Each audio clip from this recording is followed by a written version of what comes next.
are two proposals in the announcement today. One is that they are going to end the sale of leasehold flats, and the other one is that they're going to make it easier for leasehold flats to convert to Commonhold. But there's some quite interesting changes around the common hold side of things in the new Act, which of course is relevant to service charges as well.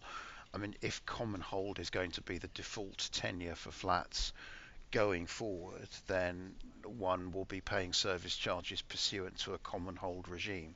Now, that's hard because Commonhold has been around since 2002, so a long time, and there are very few of them in the marketplace.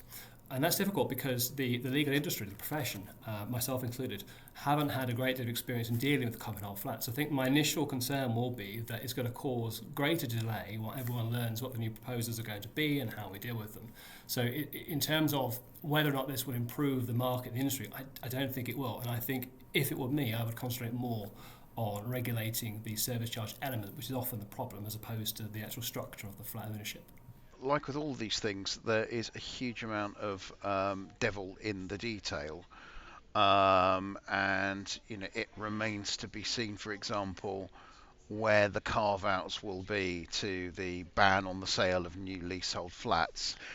You know, there's room in the draft legislation for certain types of categories of flats to be sold, to continue to be sold on a leasehold basis. So, what are those flats going to be, and what sort of circumstances is leasehold going to be allowed to uh, persist?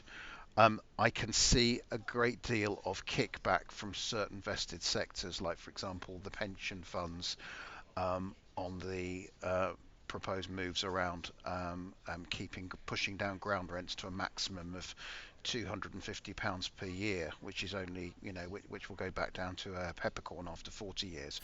It's all to do. I mean, you could say it's all to do with the general proposals by the government in terms of speeding up transaction times. So it's all coming from that. And leaseholds tend to be the bottom of the chain because the lowest value properties. And so if you have a delay in a leasehold transaction, delays the entire chain. So it's all part of that. So it's part of the bigger picture.